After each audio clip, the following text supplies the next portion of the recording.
just so it's clear, Your Honor, does not involve doing anything to Mr. Durst. It involves simply holding the bag over a toilet and releasing the valve on the bag, and it drains out.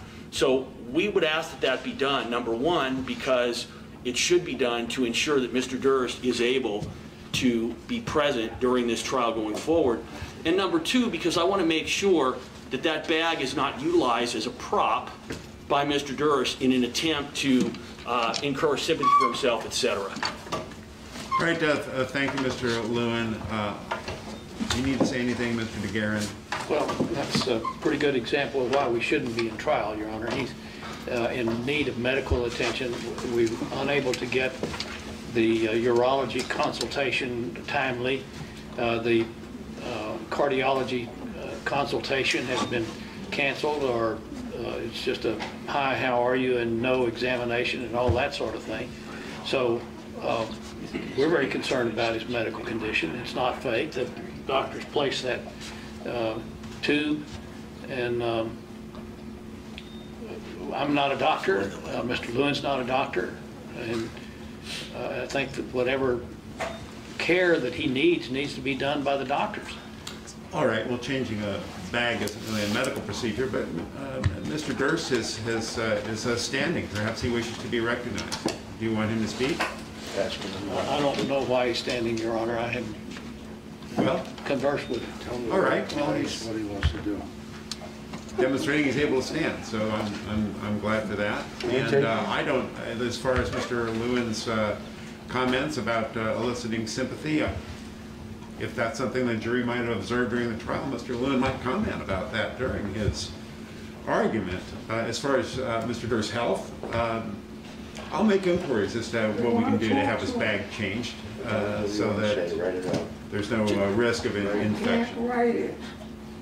Your Honor, I did speak to Mr. Garcia over the weekend, and Mr. Garcia said that potentially I volunteered to show him what he would need to do, and they can drain it. It's a 1-minute procedure to just empty it at lunch, and that will eliminate the issue. I see. Mr. Garcia represents Mr. Durst also, but not in a criminal matter. Did he wish to He does wish to speak, Your Honor. Of course. Yes, Mr. Durst, you may speak.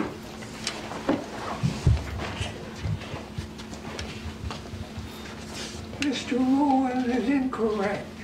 I am not seeking sympathy from the jury. My head is shaved. This is the only kind of haircut I'm able to get in the jail. In terms of the way he talks about in Galveston, the DA said I lowered my chair so I would look little. Everybody thought that was ridiculous. I put the chair at a height that was convenient for me. In terms of this whole thing about my seeking sympathy and trying to harm myself with my catheter bag, I have been doing everything possible to get the jurors, to get the doctors at CTC to remove the bag. I don't want to have the catheter at all. This issue about emptying the bag is something Mr. Lewin is raising. I don't think it's meaningful. I would request the court, if the court can do so, to encourage the doctors at CTC to remove the catheter, since nobody is willing to tell me why I have a catheter in. Thank you, Your Honor. You're welcome, Mr. Durst. I will take all of that under consideration. I did talk with the lawyer who represents the medical staff, and I'll be in conversation with her, and I will discuss this issue with her. So with that, thank you. Let's, shall we bring in our jurors, and then I'll speak with them about seating. Let's do that. And we'll do a formal vote. So I'll step aside for a moment.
Department 1.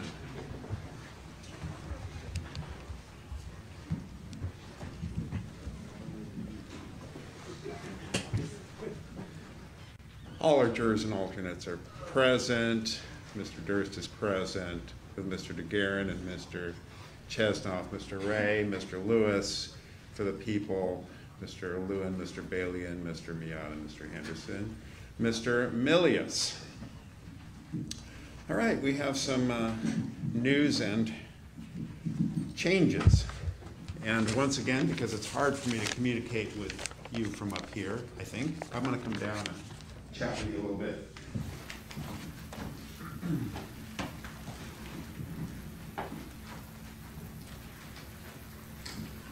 So this is good news. And as you know, pandemic circumstances have changed. You pointed to your mask. I wish I could tell you we didn't need masks. We still need masks a little bit longer, but there are some changes. Let me read an announcement from our presiding judge of the Los Angeles Superior Court. Expanding access to justice safely remains the court's top priority. During the pandemic, the court adopted alternative services and solutions to offer safe access to justice. Today, I'm pleased to announce the court is aligning with and responsibly following federal, state, and county public health and Cal OSHA workplace guidance that eliminates social distancing in public spaces. Public health guidance also dictates safety measures, including mask wearing, to protect workers and the public from the spread of the virus and those persons not yet vaccinated. This is a huge step forward in our rise from the pandemic. So this is what this means. We still need the mask to protect, I guess, people for whatever reason are not vaccinated. There's some risk of infection with a vaccination, though it's pretty small, comparable to other risks we take in daily life. So, but still, in order to protect those who are not yet vaccinated, we still need that. But because of the social distancing change, that means a couple of things. First of all, our courts are going to be more open to the public. Everyone has a right to a public trial. So we are going to be bringing more public in. We've only allowed one seat for members of the public, one seat for media, in addition to our camera. That's all we've been able to do in this courtroom, given our social distancing mandate. The great news is we have this beautiful jury box. And I really would like to have you up there. I said from the beginning, I'm so accustomed to, in my own courtroom, Department 81, looking over and being able to glance at you and communicate with you, see how you're doing. Likewise, the lawyers find it easier to communicate with you when you're nearby, and perhaps most importantly, the witnesses are there, more easily audible, more easily visible to you. So it is the courts are designed this way for a reason. We're not designed really with the jurors in the audience. We're designed to have jurors in the jury box. Now, that being said, I cannot emphasize enough how gratified I am, how proud I am of you, that 14 months after we adjourned, you all came back. I mean, to me, that means so much about you and about our system and the fact that you have and continue to do this important work of judging a criminal case. So I feel obliged to you to respect your space and your comfort. So I am not going to mandate today that you come to the jury box, but I want to invite you to come try it out. Now, if you are uncomfortable, because it's nice to have space. It'd be great if we had a great deep jury box and the plush first class seats. That'd be cool. But No, really, that's not realistic. We don't do that. So it is a little bit close. You may feel more comfortable because there still is, we still are in a pandemic. There still is, it's up to you to determine how much risk you might feel or might be willing to take. I think it's pretty safe, but so I'm going to invite each of you in turn. Come up, take seats in the jury box. If you care to remain, I'm going to reseat you. Because I really don't want the press or public leaning over you. If you choose to stay here, I could, if I see how many people want to come up, we'll see what we need to do. We'll reseat you, and we'll have a small area for, I think, for the jurors any jurors who want to remain out here. So that's what we're going to do. I'm going to invite you up in turn to take seats and to bring your little clip with you with your seat number, just in case you're not seated sequentially. Yeah. So, all right, great. And then we'll proceed with, I think we have a live witness, and we do have some videotape testimony also awaiting us.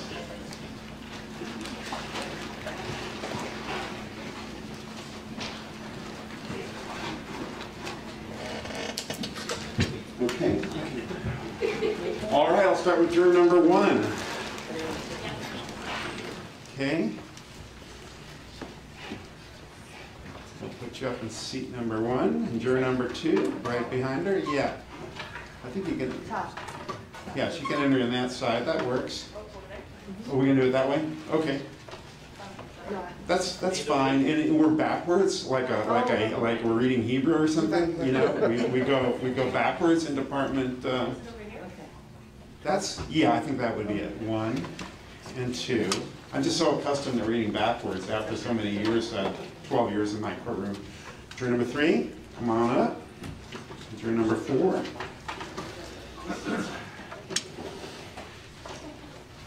Juror number 5. And juror number 6.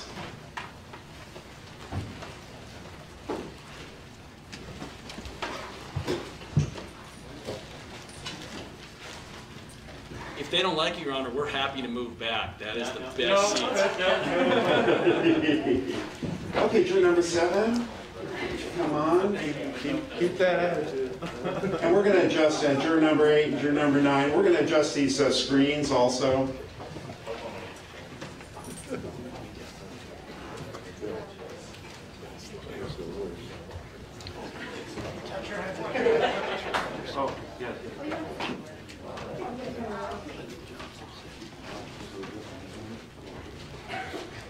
Juror number 10.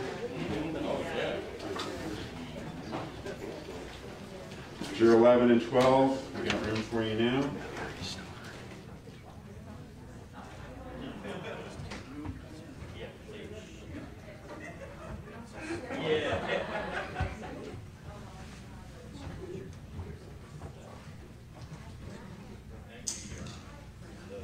So alternate number 1, 2, and 3. Or also known as jurors 13, 14, 15. Yeah. Or do we put them on that side? I don't remember. Okay, 13.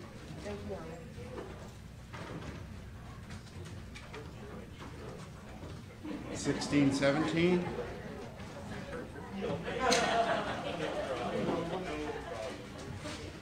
Oh, you guys are awesome. We'll need to roll one more chair. Here it comes. Here we go. Beautiful. 2 more chairs. 2 more chairs. Okay. Here they come. We're going to pass them down for you.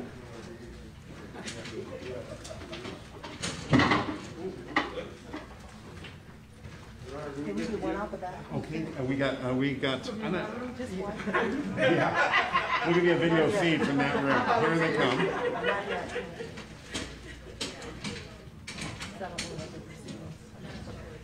Where would you like to be, Your Honor? Yeah, but we may need more for the lawyers. I thought we'd put 19. I think if you're down below, just next to the step, I don't want to block that exit. So, but I think if you are Yeah, that's good. That's fine. Barbara, you good? Your Honor, we're not gonna scare them and let them think we have to give another opening. Yeah, why not opening statements from time to time? That could be done.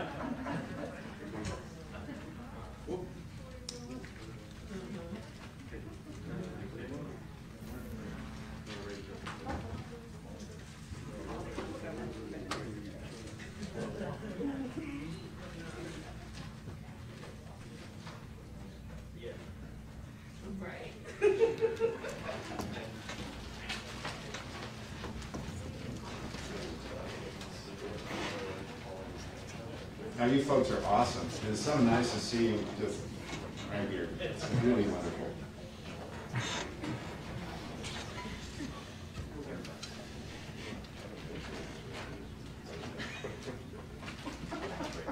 So good? Okay, we need a couple more chairs for lawyers.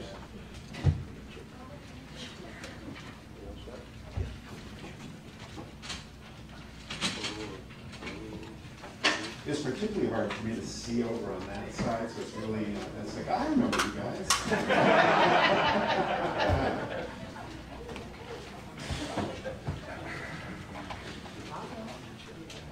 Yeah.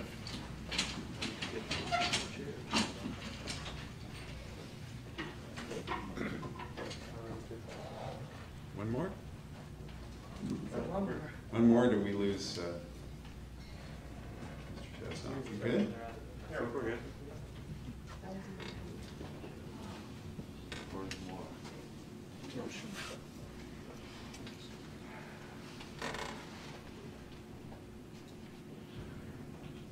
All right.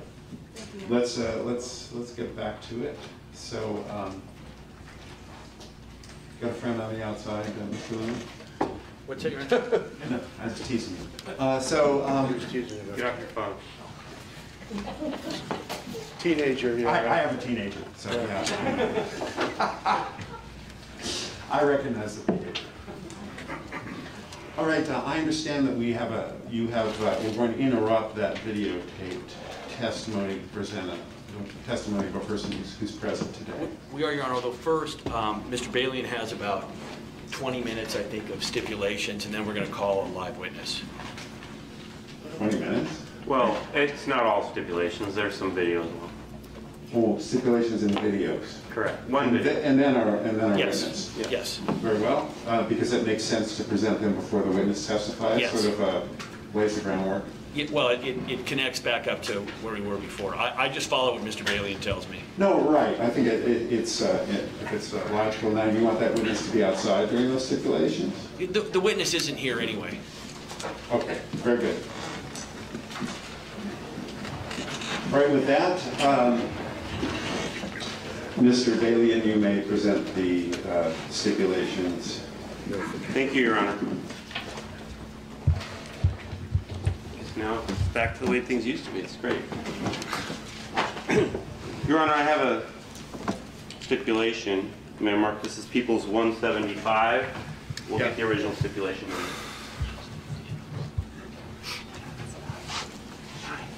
It's stipulation 9 originally. Yes. May I read it? Yes. Counsel, we stipulate to the following. In the year 2000, Rhea Ioannidis, I-O-A-N-N-I-D-I-S, was employed as a secretary for the Beverly Hills Police Department. One of Ms. Ioannidis' work responsibilities was to collect and distribute mail that was received at the Beverly Hills Police Department. On December 27, 2000, the Beverly Hills Police Department received a sealed envelope in the U.S. mail. The envelope was addressed as follows: Beverly Hills Police. Ms. Ioannidis collected this envelope and gave it to Sergeant Robert Curtis. The document, marked for identification previously as People's Exhibit 128, is the envelope Rhea Ioannidis received. The document marked for identification previously as People's Exhibit 129 is the letter that was contained within People's Exhibit 128 when it was received by Miss Ioannidis at the Beverly Hills Police Department. So stipulated? Court accepts stipulated. Your Honor, we have a stipulated video.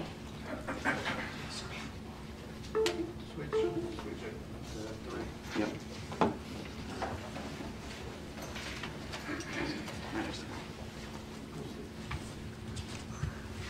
And this is the testimony of Sergeant Robert Curtis of the Beverly Hills Police Department. It's 12 minutes. Yeah.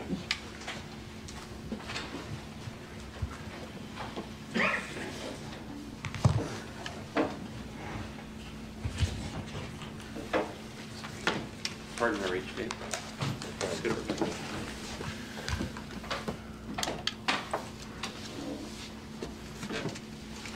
Does, I'm a bit closer. Does anyone want a transcript? Or?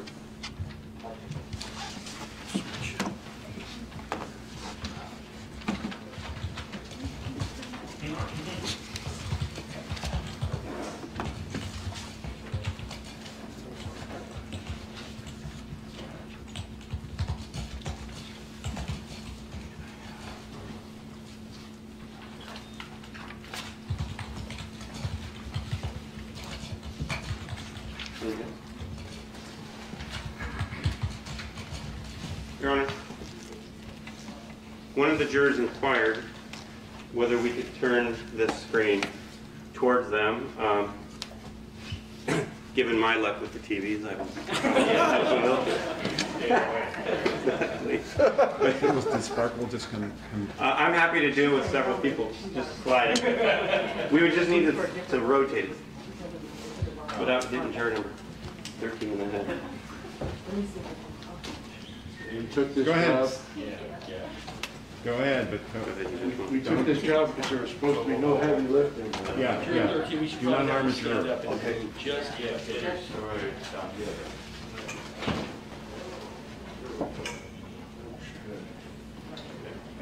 Is that good? I'm not sure how comfortable. No, No, it's good. it's good. It's good for now. We'll get that sorted out. Is that good for everybody? I'm not sure how good it is for the juror who's below it. I think that's That's Okay, why. let's do this. Let's just push it. Yeah, I think you need to turn it more. don't worry about it. Yeah, I don't want people hitting their head on it. Guys, How many Spin it. Exactly. that's going into my joke file. How many lawyers does it take? Oh, to move it? I already said that one. Did you? Yes, I did. You're funny. It was actually how many district attorneys? Yeah,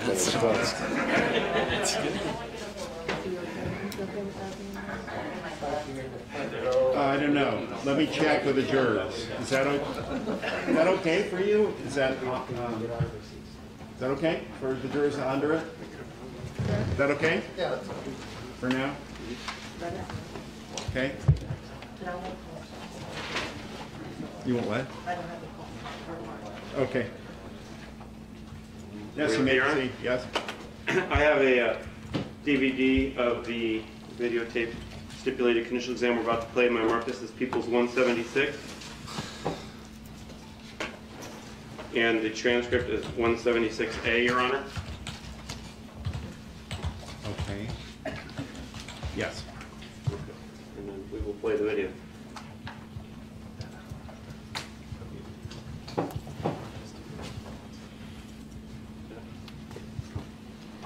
Call Wait, stop. Robert Stop. Curtis.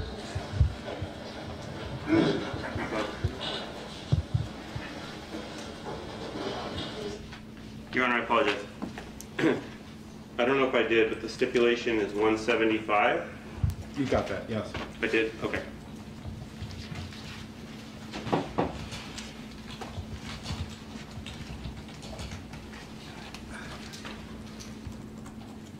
Call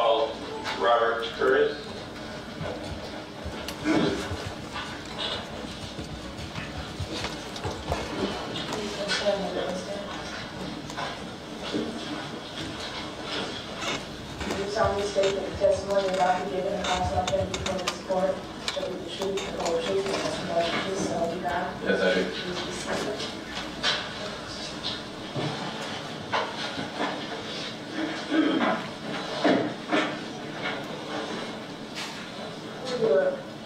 You're up to the mic, please. The mic, please state and spell your first and last name. My name is Robert Curtis, R-V-E-R-T-C-U-R-T-I-S. There we go. Thank you. Good morning. Good morning. What is your current occupation? I'm retired. For how long have you been retired? I've been retired since April of 2009. And from what career are you retired from? I retired from the Beverly Hills Police Department.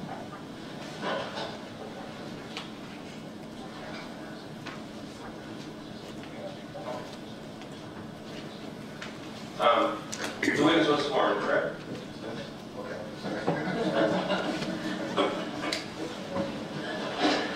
Thank you. So, were you a sworn peace officer? Yes, And for how many years were you a sworn peace officer?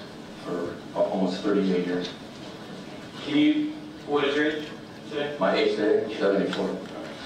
Can you describe for the court what positions you held in law enforcement? Yes. In 1972, I started as a reserve patrol deputy sheriff. In 1977, I went to Beverly Hills Police Department. I worked patrol, traffic, detectives, and when I retired, I was the assistant chief of police. After I retired, I went to the city of Bell Gardens for almost a year as the chief of police, interim chief of police.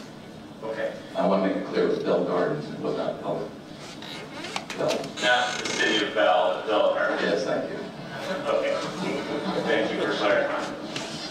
Important distinction, I guess, today, right? It is. Okay. When you say you were the assistant chief of police, what does that mean? What's that position? Well, you have, in Beverly Hills is a relatively medium-sized department. There are 3 captains, assistant chief of police, and the chief of police. And I supervised the captains, and when the chief was not there, I also acted as acting chief of police many times. Okay. So you were the number 2 person? Yes. What was the size of that police force at the time? At the time, it was between 130 and 140 officers. Okay. And then you said you actually became, for some period of time, the chief of Bell Gardens. Yes, I did. What was the size of that? About 65 sworn. Okay. And so you were the head of that agency? Yes. What were your duties in December of 2000? What was your position? I was a police captain, and I'm trying to remember what division I was in. I think I was in the field operations division at the time.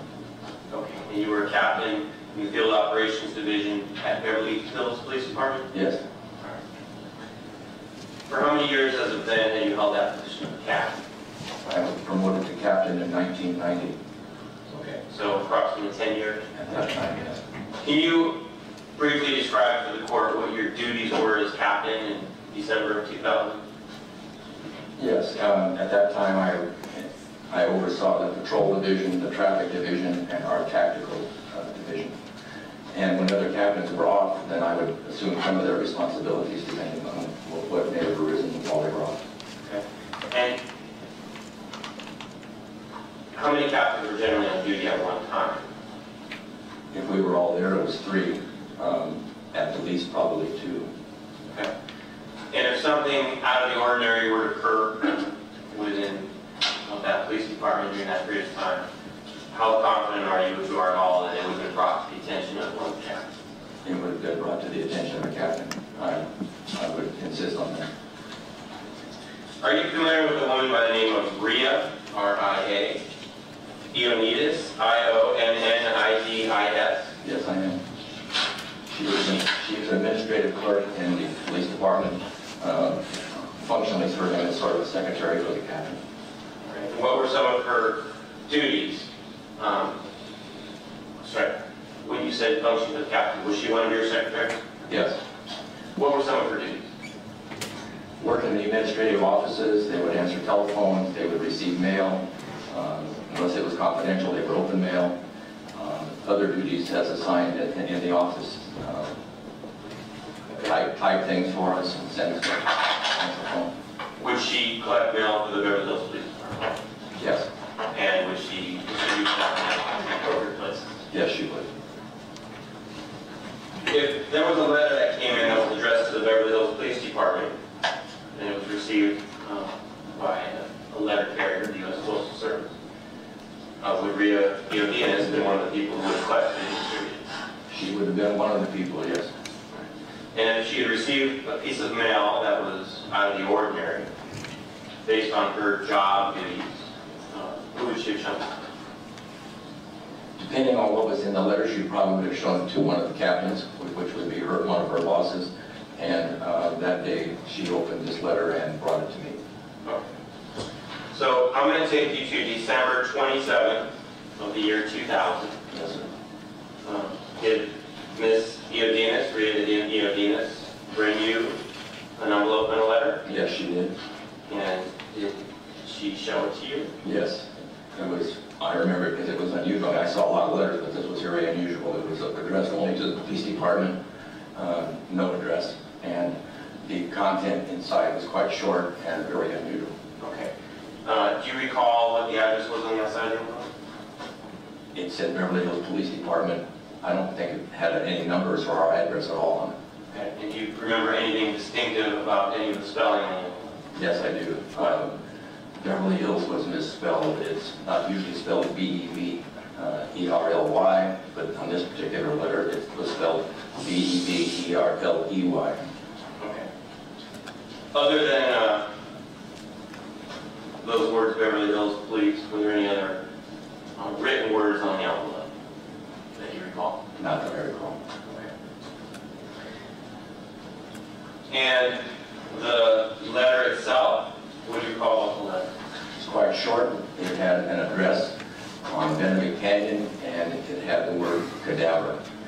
It got my attention because the address on Benedict Canyon was in the Beverly Hills post office area, but it was not in the Beverly Hills city, so we could not have jurisdiction there. But that's what caught my eye, that this was not our incident. Okay.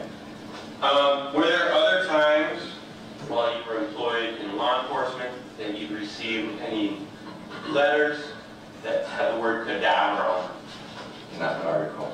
Okay, so was this out of the ordinary for you? Certainly. Do you have a distinct memory of seeing this letter on December 27th, the year 2000? Yes, I do. What did you do with the letter in the envelope? Contacted the detective division, and Detective Craig Stevens responded to the office, and we gave him the letter. And did you advise him who, if anyone, he should contact to provide that letter and envelope? Yes, I first of all, I was very careful. I didn't touch the letter, so in case there was any evidence or fingerprints on it, I didn't want mine on there. And we discussed it and advised him that he should contact not only his supervisors, but Los Angeles Police Department. Okay, why is it that you were directed to the Los Angeles Police Department? Because the address 1527, I believe it was in the city of Los Angeles jurisdiction. Okay. And is Detective Stevens currently alive? No, Detective Stevens is deceased. I'm going to show you what's previously been marked as People's 24 in these proceedings. Do you recognize that envelope? Yes, I do. How do you recognize it? By the way it's spelled, and it has the word Beverly Hills Police, and it's misspelled. Okay. And is this the envelope that was shown to you on December 27th of the year 2000? Yes, it appears to be. And I'm showing you what's previously been marked in the proceedings as People's 25. You recognize that note? Yes, I do. Is that the note that was shown to you by Ms. Iodenis on December 27th of the year 2000? Yes, it was. When she showed you this envelope, People's 24, and this letter, People's 25, were they all connected to each other physically? I'm trying to remember. I didn't touch it, and I believe it might have been paper clipped to the envelope. So you could hold the envelope and not the paper. Your Honor, I have a photograph of a note, and it's in color. Remember, this is People's 53. Yes. Thank you. Chief, I'm going to show you what's previously been marked, or what has been now marked as People's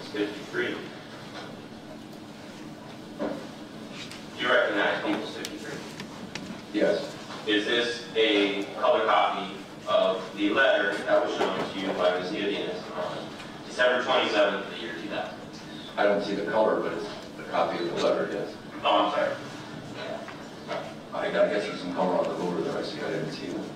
On your screen didn't look like. If you actually look at the actual document, is Yes. this a fair and accurate copy of the letter you saw on December 27th, 2000? Yes. I guess I should just ask you for the record. Equals 24, is that a fair and accurate copy of the outside of the envelope? Yes. Thank you, Adam. That's exhibit.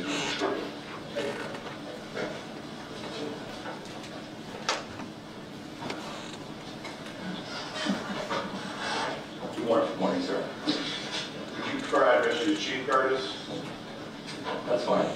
Or Robert, whatever you want to find out. Thank you very I'll much. answer up there. Thank you very much. Respect, Chief. Thank you. I just have one thing I want to clarify.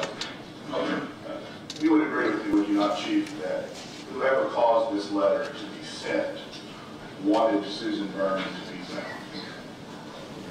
I can't speculate on their motive, but certainly to send a letter like that and say there's a cadaver at a certain location would indicate they were hiding it. I can't speak what's in the mind of the person who wrote the letter. Exactly. You would certainly say it's reasonable that that would be the motive. I would think so. Thank you very much. Thank you. Anything else? No, thank you. Your excuse.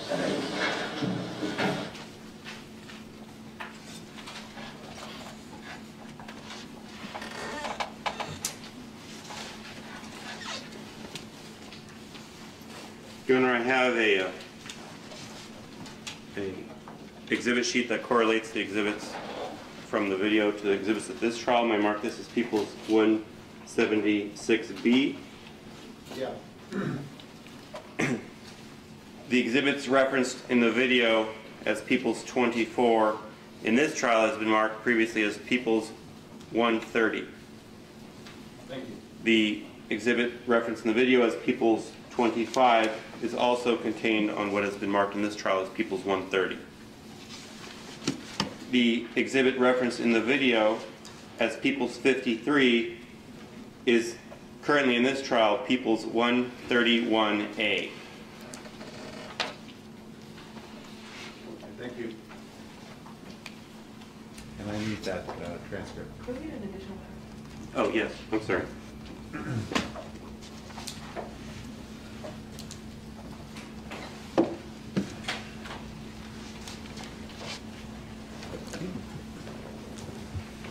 What's next, Mr. Balian? Thank you, Your Honor. I have a stipulation, it's previous stipulation 10. May I mark this as People's 177? Yes. On December 29th of the year 2000, Los Angeles Police Department Detective Brad Roberts received People's Exhibits 129, the letter, and 128, the envelope, from Detective Craig Stevens of the Beverly Hills Police Department. Detective Roberts booked these items into evidence at the LAPD under DR number 00-08-25485 as evidence item numbers 21 and 22. The postmark on Exhibit 128, the envelope, was as follows: Marina Del Rey, CA 90268, PM 23 December 2000. So stipulated? Stipulated. I have stipulation. I mark this as People's 178, Your Honor. Yes. In the year 2000, all mail that was deposited into a U.S. mail receptacle on the west side of Los Angeles, including the areas of Beverly Hills, Pacific Palisades, Palos Verdes, Inglewood, Santa Monica, Compton, and Torrance, would have been processed at the United States Postal Service, USPS, Marina Del Rey sorting office, sorting facility. Susan Berman's home, 1527 Benedict Canyon, was included in this area. the postmark contained on Peoples 128 establishes that the envelope was processed at the USPS Marina Del Rey sorting facility between 3 p.m. and 11:59 p.m. on December 23rd, 2000, and was therefore deposited into a USPS receptacle in the west side of Los Angeles on or before December 23rd of the year 2000. So stipulated? Stipulated. Accept the stipulation. Thank you. I have another stipulation, Your Honor. Yes. I think he clarified, but just to make sure, that was stipulation number 11. Yes. And this stipulation I'm about to read is stipulation 44.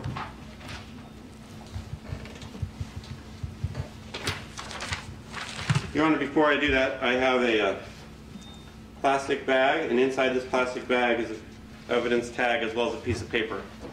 May I mark this plastic evidence bag and its contents as Peoples 179? Yes. I'm going to place Peoples 179 on the Alma. Wolf vision. Wolf, I'm sorry, yes, you're right. It's not on if you need it. You don't need line.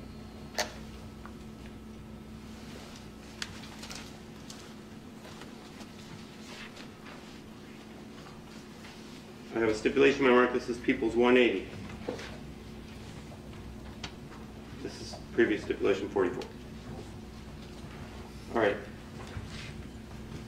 Counsel, do you stipulate as follows? Defendant Robert Durst wrote the documents marked for identification as Peoples Exhibits 128 and 129, commonly referred to as the cadaver note and cadaver envelope. The parties further stipulate that defendant wrote portions of the document marked for identification as Peoples Exhibit 179, commonly referred to as the dig note. With respect to the dig note, defendant wrote the portions of the document which are handwritten. The hand-printed portions, which appear in the margins to the right of the handwritten list, were written by Tom Hughes after Mr. Hughes found the document in the bedroom trash can of defendant's South Salem home. Tom Hughes also circled the word dig after he found the document. So stipulated, counsel? Stipulated. Court accepts the stipulation. Thank you, Your Honor. That will take care of the stipulations. I'm going to place Peoples 179 back in this envelope. Plastic sheathing.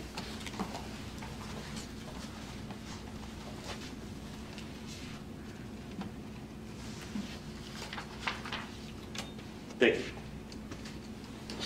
All right, next. People call Douglas Durst, Your Honor.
Please raise your right hand, please. Do you solemnly state that the testimony you may give in the cause now pending before this court shall be the truth, the whole truth, and nothing but the truth, so help you God? Yes, I do. Thank you, sir. Please be seated.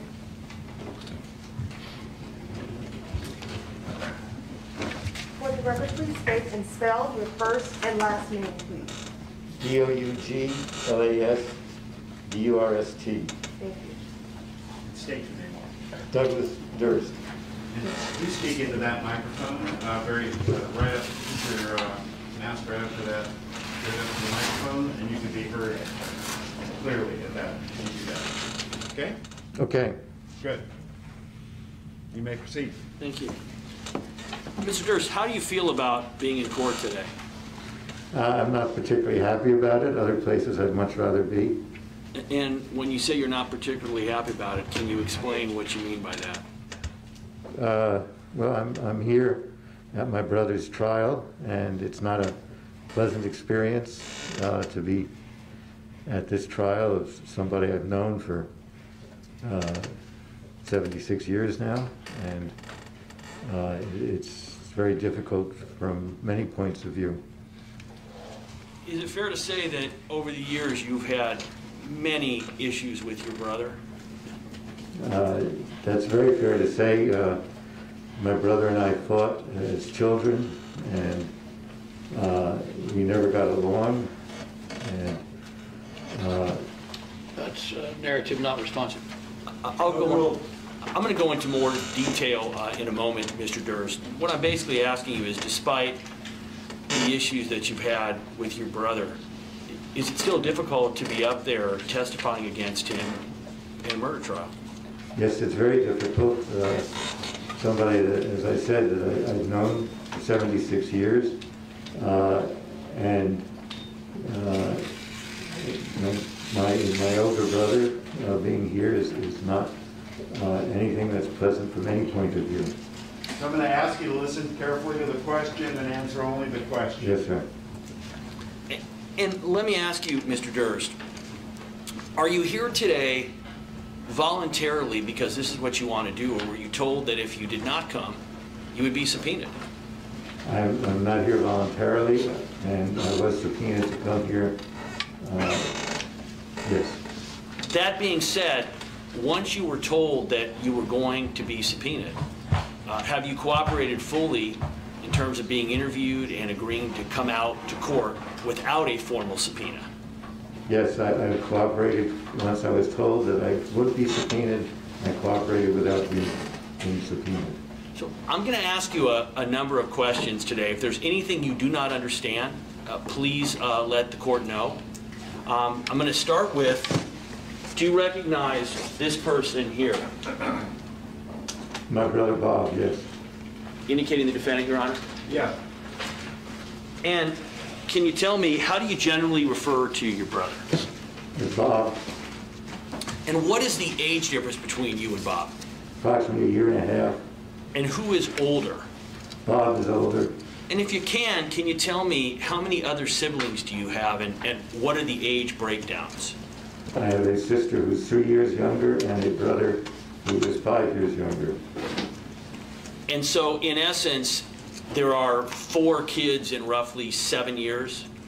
Yes, that's correct. With Bob being the oldest, is that right? That is right, yes. And Mr. Durst, what do you do for a living? I work in real estate in a family business.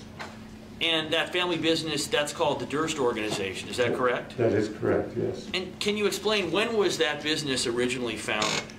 The business was 1915 was when it was started. And can you tell me, is it a publicly owned business? No, it's all owned by family. And when you say that it was started, who started it? My grandfather, Joseph Durst, bought his first building in 1915. And Joseph Durst, was he somebody who was raised with a degree of wealth? No, he was raised in a very poor village in Eastern Europe. And when did he come to the United States? I think around 1898, just before the turn of the century. And did Joseph have any children? Joseph had 5 children. And was one of those children Seymour Durst, your father? Yes, Seymour was the The Durst organization that your grandfather founded more than 100 years ago, has it grown? It's grown dramatically, yes. And how large is it today? In New York, we own 13 million square feet of Class A offices, 2,500 apartments, and various developments in New York and developments under progress in New York and in Philadelphia. And is it fair to say that with respect to New York, particularly Manhattan, that the Durst organization is one of the principal owners of commercial real estate in Manhattan? Yes, that is fair to say. Can I ask you, in terms of the Durst organization itself, are there other entities within the Durst organization? There are dozens of entities within the organization. And when I say Van Dorn Realty or Eastern Pork, are those names that you recognize? Yes, I recognize those names. And can you tell me what those names represent? Van Dorn Realty was the company that my father and uncles founded in the 50s when they began developing office buildings. And it was named for where my uncle went to Army camp. And what about Eastern Pork? Eastern Pork was a company that my father started to hide the identity of the purchaser of property that he was assembling, because he felt no one would suspect him of being Jewish with owning a pork product company. When your father and grandfather were building the company, did they face anti-Semitism in New York? Yes, that's why they named the management company Van Dorn Realty, so they would not be associated with a Jewish family. So the idea that Van Dorn doesn't sound very Jewish, and Eastern Pork, Jews keep kosher, the Eastern Pork name would kind of hide the idea that it was a Jewish family that was behind it. Yes, that is correct.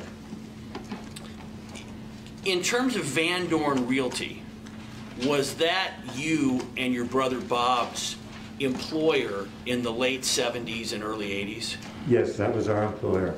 And can you tell me what were your responsibilities there?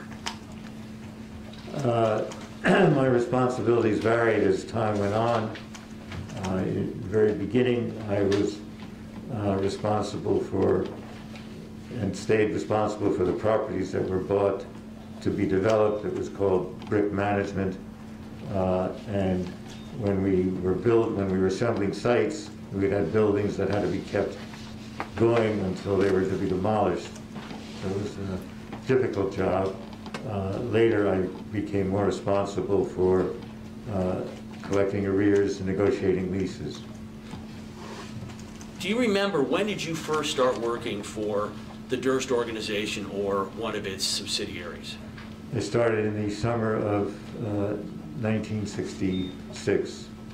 And briefly, what is your educational background? I graduated from University of California at Berkeley in '66 and went to NYU in 1967 for 2 years, and then went full-time to the organization, but was working part-time while I was going to NYU. And what did you study at NYU? I was at the School of Public Administration in Urban Economics. And can you tell me, what were your brother Bob's responsibilities at Van Dorn Realty in the late 70s and early 80s?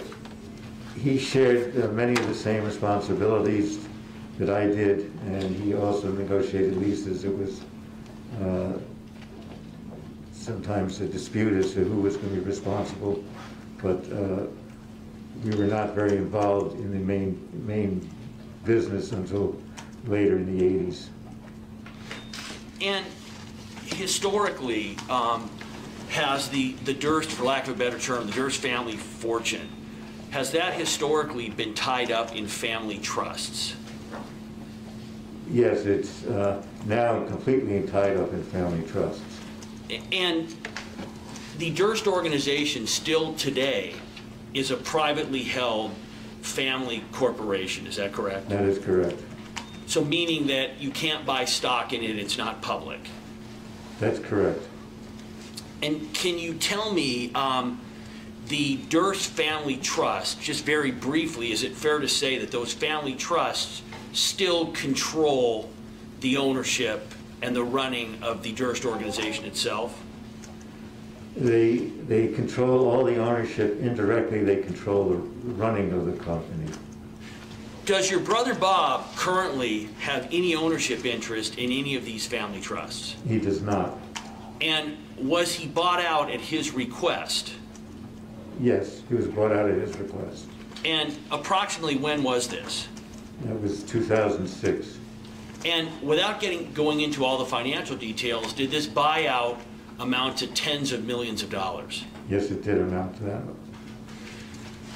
Has there always been an individual who is a family member, who is a trustee, who is in essence running the family trusts? There are two family members, and theoretically they run the family trust, but typically one of them is preeminent. And so, just so it's clear, I'm going to call that person, in the way that we're discussing this, I'm going to call them the preeminent trustee, just so you understand what I'm saying. Who was the preeminent trustee of your father's generation? My father was. And how many brothers and sisters were in that second generation did your father have? He had 4 brothers and 1 sister. And were other members of that second generation, were they also involved in the Durst organization? 3 of them were, 2 of them were active members of the company, and and my aunt, my father's sister, was an owner but did not participate in the running of the company. And the 2 active people, would that have been your Uncle Roy, Royal, and your father Seymour? Well, I'm sorry, there were 3 active. There were, in addition to my father, my Uncle Roy and my Uncle David were active in the business. And was one of those 3 and here I said what I was going to call it, and I forgot the name that I... Preeminent. Yeah, preeminent. Thanks, Dave. Who was the preeminent trustee of that generation? My father was. And is there only one of these preeminent trustees at a time? Yes. Who is the preeminent trustee today? I am. And when did you become the preeminent trustee? At my father's death in 1995. And were you aware, originally, was there a succession plan in terms of who originally was supposed to assume that preeminent trustee position? The trusts were created in 1962, and at that point the oldest member of the existing trustee's family was appointed as the successor trustee.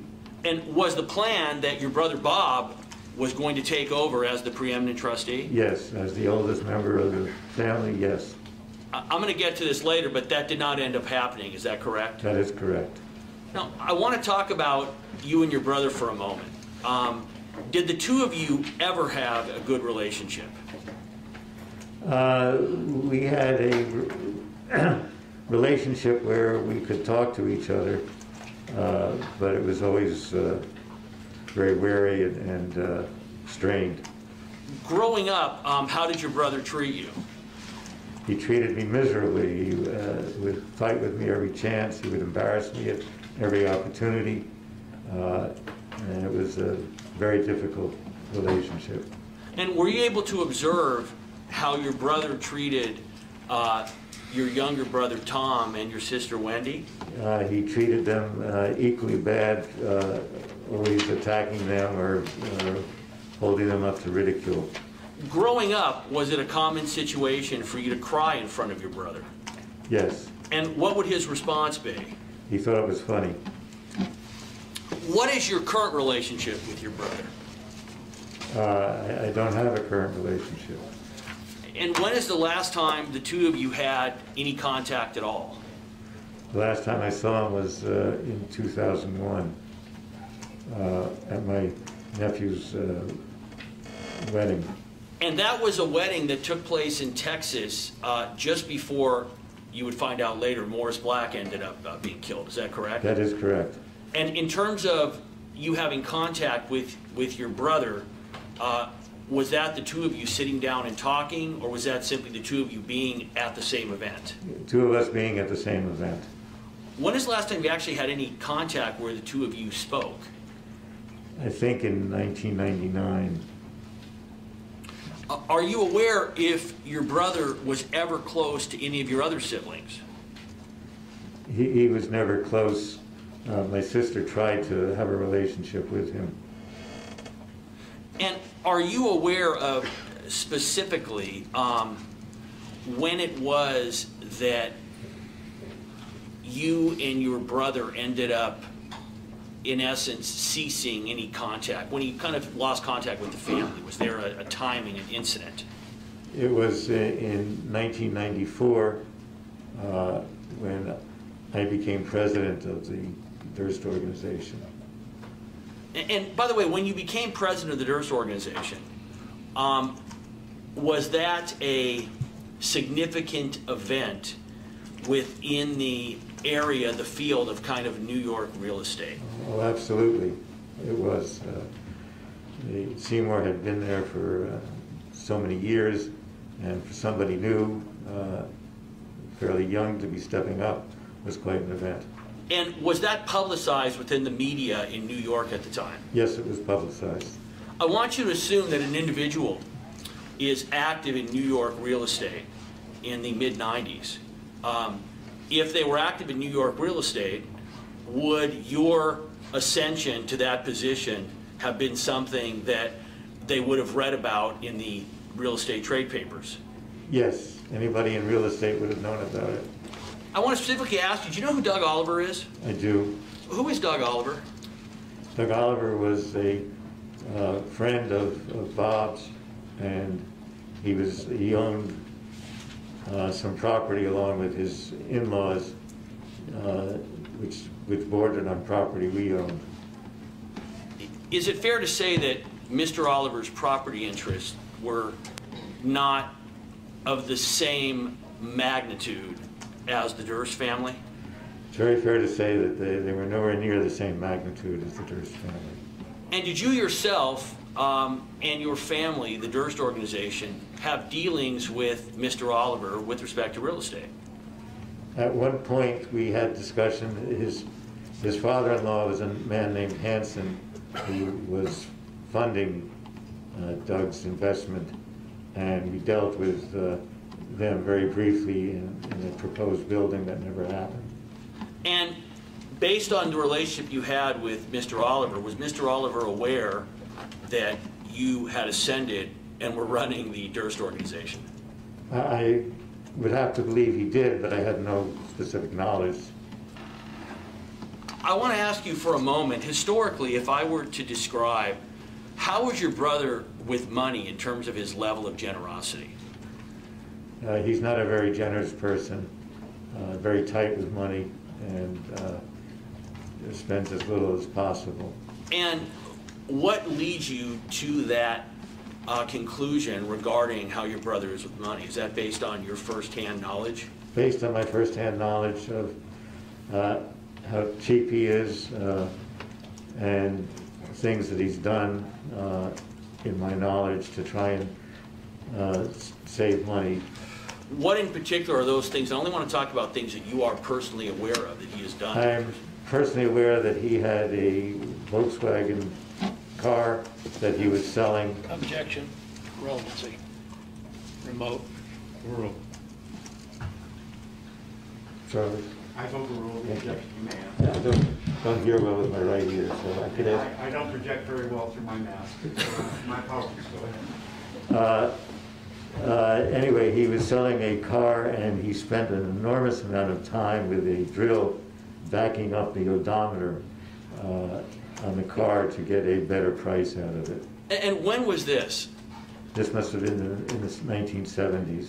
And did your brother, as well as yourself, did you have large trust funds?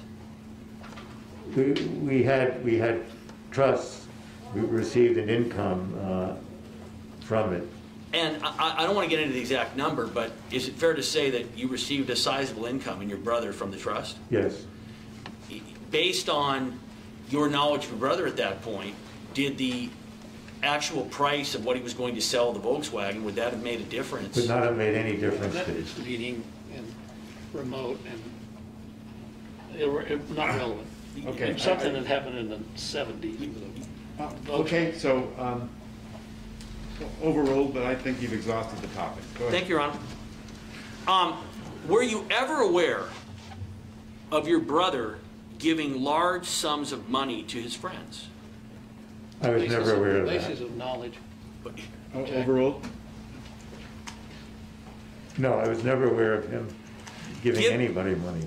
Given your experience with your brother, would it be consistent with the Bob Durst you know to give large sums of money to friends without an ulterior motive? Conclusion, leave. Conclusion is not the objection, but it's speculative. Doesn't he have to get the objection, Your Honor, or no? No, I'm going to sustain it. It's a related ground. A witness may often offer a conclusion. That's not itself objectionable. It's reaching it through speculation, which is the problem, and that's a problem I see with that question. So you may continue. Thank you. Who was Seymour Durst? Seymour Durst was my father. And what kind of father was Seymour Durst? He was a wonderful father. If I were to ask you, was he, in general, a strict parent? He wasn't. He had a strict moral code, but he was not strict with us in the sense that we were punished or were punished, I would say. In particular, based on your observations, was he strict with your brother Bob? No, not at all. Is it fair to say that he was the opposite of strict with Bob? Very fair. He was opposite. Leading. The question is being asked in a leading way so that, Your Honor, I get a yes or no and not specific incidents. Yeah, I'll allow it. Sorry. I'm allowing the answer. Your Honor, did the court, we were talking to which I'm not sure if they got the answer. Can the witness answer the question so it's clear? He said that you asked if it was the opposite. He said that's very fair to say, and that will stand. Thank you. Have you ever seen the movie All Good Things? I've seen parts of it. In the parts that you've seen, or in the script, if you reviewed it, was that an accurate portrayal of your father? Completely inaccurate portrayal of Seymour. And what was inaccurate about the way your father was portrayed? He was portrayed as being very strict, very overbearing and demanding, and anybody who knew my father knew that that's not what he was. In the movie, would you agree that the inference was that Seymour Durst forced your brother Bob against his will to come work for the Durst organization? That was the inference, and it's completely untrue. And when you say that it's untrue, is that because you were speculating and you have firsthand knowledge? My father never asked any of us to do something that we did not want to do. Tell me for a moment about your mother. My mother died when I was 5, so I have very little accurate recollections of her. Can you tell me when she died in terms of the year? 1950. And can you tell me how it was that she died? She fell Basis of knowledge. I'm sorry? You said he was 5 years old when it happened. It's basis of knowledge. Overruled. She fell from the roof of our house. And where were you living at that time? In Scarsdale, New York. And are you aware that your brother Bob has claimed that your father had him view your mom falling or jumping from the roof? Are you aware of that allegation? I am aware of that allegation. And do you know I'm if sorry, that... what's your- Objection. did you Incorrect's object, not- or did you disrupt? Did you say something? Incorrect, it's hearsay. Incorrect. Okay, that's overruled, but let's see. Are you aware of Okay, overruled. You can answer the question. Do you want me to repeat it? Please. You are aware that your brother Bob has claimed that your dad had him view your mom falling/jumping from the roof. Are you aware of that allegation from your brother? I am aware of that allegation. And do you have firsthand knowledge of whether that allegation is true? I know it's not true because when my mother was in distress, we were brought over to my aunt and uncle's house nearby. And can you tell me, you are aware of the way your brother has described having seen this fall or jump, is that correct? Yes, that's correct. And given the way the house was laid out and where your brother says he was, is that an accurate depiction of what happened? No, there's no way from inside the house you could see where my mother fell from. And is that something you have personal knowledge of from having lived in this house? Yes, it is. And how long did you live in that house? Till I was about 16 or 17. I want to go now to Kathy Durst. Is that someone that you ever met? Yes, I did meet Kathy Durst. And do you remember how it was that the two of you met? At some point, Bob introduced us. I don't remember the exact point. And if I were to ask you to describe Kathy, how would you describe her? She was a lovely person. And what was your relationship like with her? We were, she was my sister-in-law. We had a very good relationship.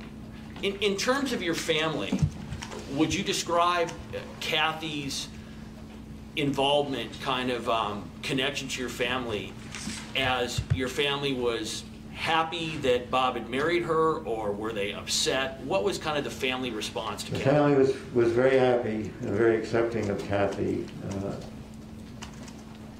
How did you learn that Bob and Kathy had married? I don't recall the exact circumstances, but I believe I learned afterwards that they had gotten married, on Bob's 30th birthday. Did you attend that wedding? No, Did you have any knowledge in advance it was going to take place? no. And is it fair to say by that point in your lives, the relationship between you and Bob was not a friendly one? That's correct, yes. Notwithstanding the status of your relationship, did you and your wife ever live with Bob and Kathy? Yeah, we shared a house that my father owned in Katona, New York for a couple of years. And can you describe Katona, New York? Where is that in reference to South Salem, New York? It's under 10 miles south of it, I believe. And is Katona also in Westchester County? Yes, it is. And you mentioned that your father owned a home in Katona. Is that a home that eventually you ended up taking over? Yes, it is. And the period of time where you lived with Bob and Kathy and your wife, when was that? That was about 1970 through 1973, except, yeah, 1973. And you are married, is that correct? I am married. And is the woman you're married to, is that the same woman that you were living with Bob and Kathy? Yes, it is. And the two of you have children, is that right? That is correct. At the time that you were living with Bob and Kathy, was that before or after you had children? That was after I had children. So were the children living with you as well? Yes. And can you recall, did you have interaction with Kathy while the two of you lived together during that time? Yes, we shared the house, we shared the kitchen, and we had interactions all the time. And if I were to ask you your feelings about Kathy during the period of time when you lived with her, what would you say? Relevancy. Sustained. Did you have a good relationship with Kathy during the period of time when she lived with you? Yes, I had a good relationship. During that time period, did you ever observe, strike that, how would you describe Bob and Kathy's relationship at the time that they were living with you in the Katona house? At that time, they had a very good relationship. Did you ever see any violence at that time? No, I never saw any violence when we were living there.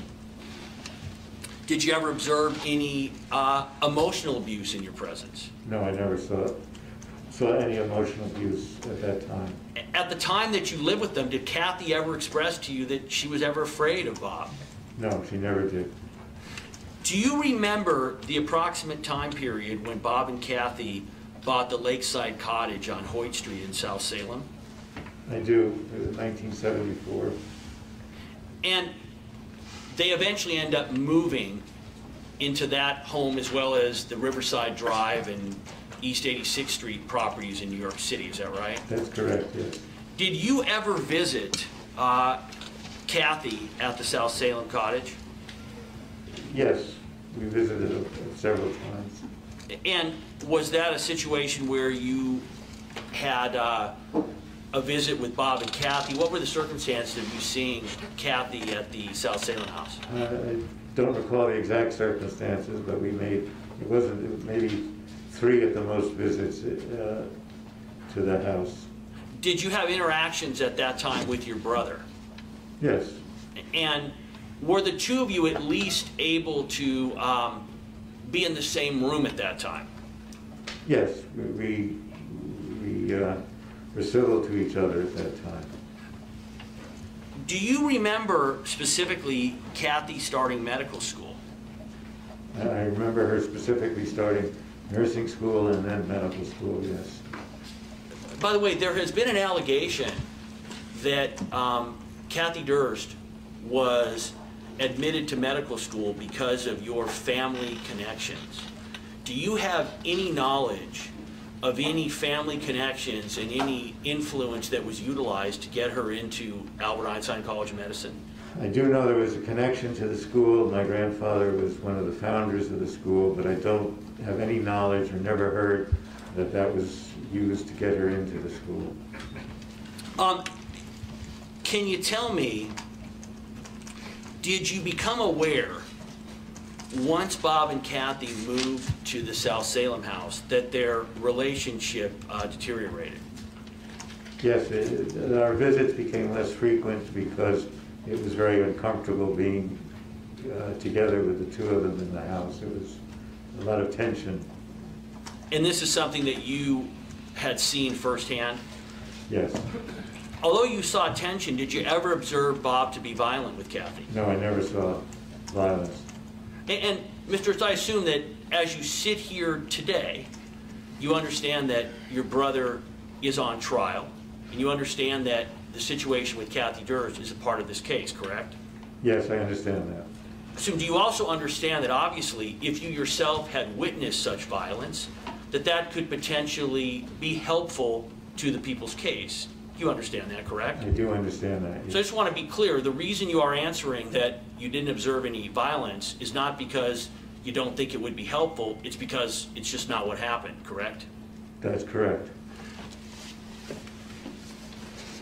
I want to ask you, when I say the name Peter Schwartz, is that a name that you've heard of? I've heard the name, yes. And are you aware of an assault that happened where your brother kicked him in the face? Calls for hearsay. I had no personal knowledge except what I read in the papers. Did you ever discuss the incident? To strike. It's foundational to the next question, Your Honor. Okay, so overruled. Did you ever discuss the incident involving Peter Schwartz with your brother? No, I did not. Now, in the following area, one moment.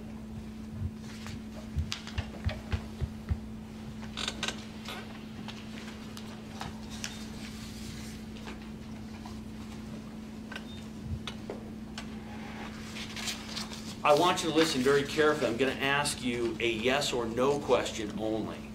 So do you understand? I do. Did Kathy ever mention to you anything about Bob stealing from the Durst organization?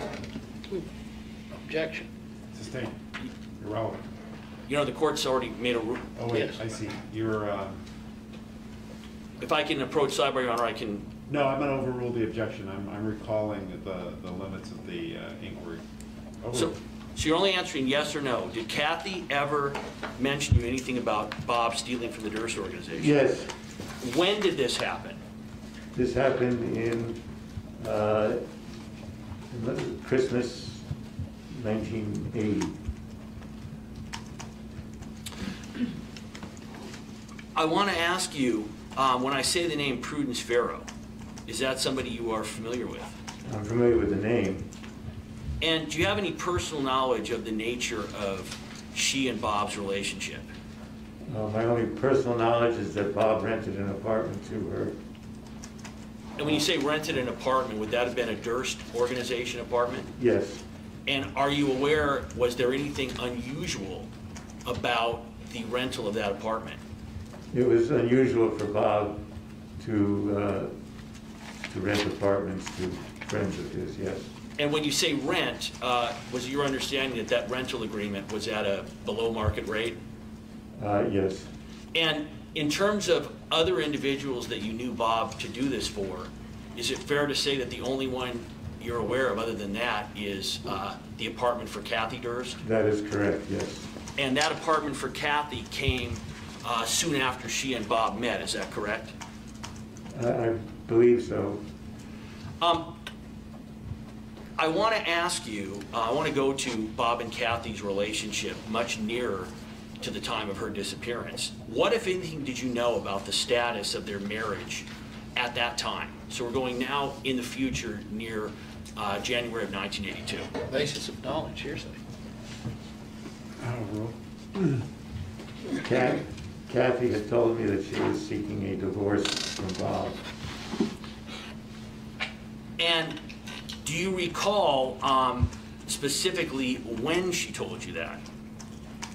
It was in the winter of 1980. I don't remember if it was at the Christmas party or not.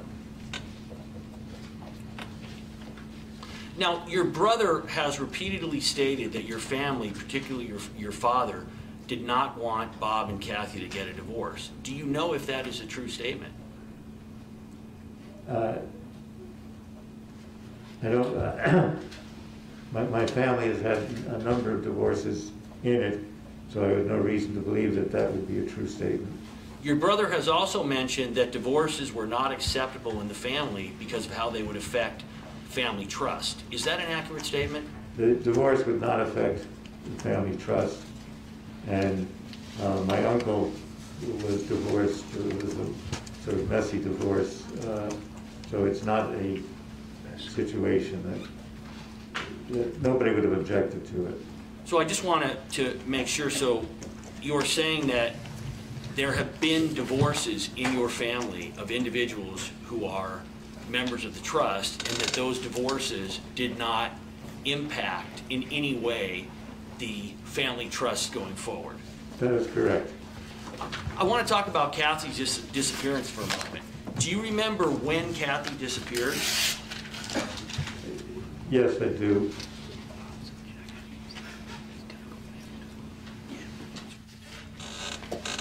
And can you tell me, how did you find out?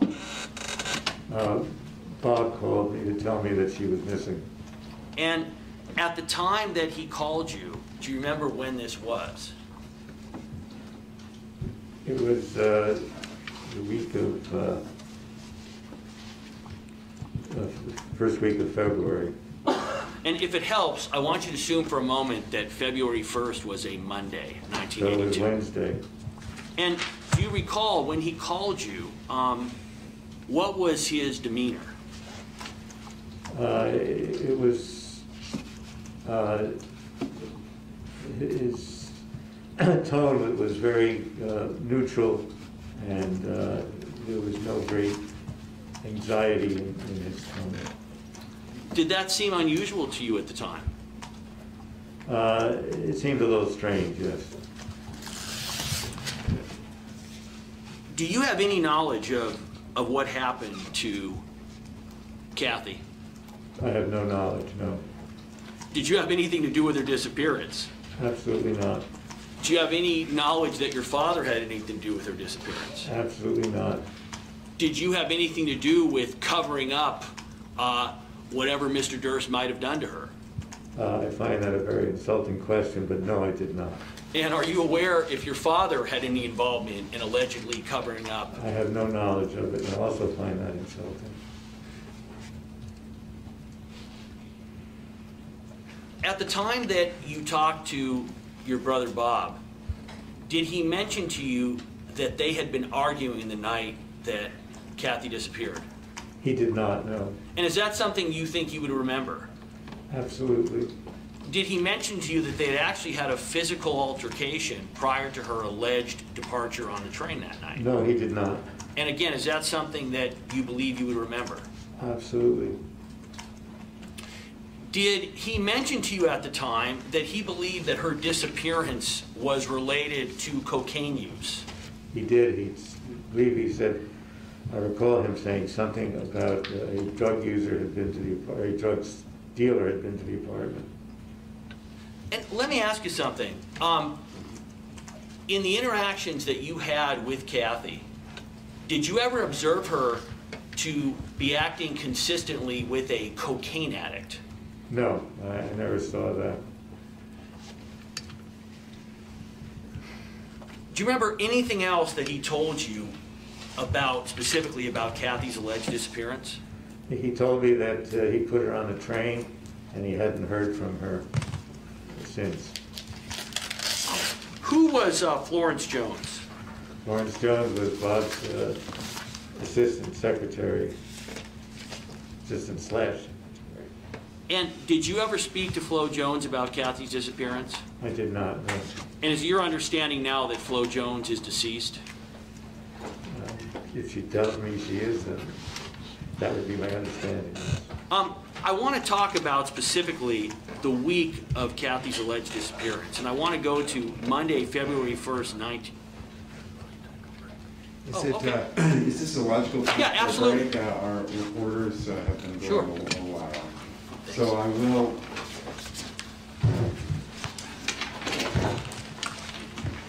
I'll remind you to not speak with any other witness during this break. Ladies and gentlemen, do not converse among yourselves or with anyone else on any subject connected with this case. Do not form or express any opinion on the case.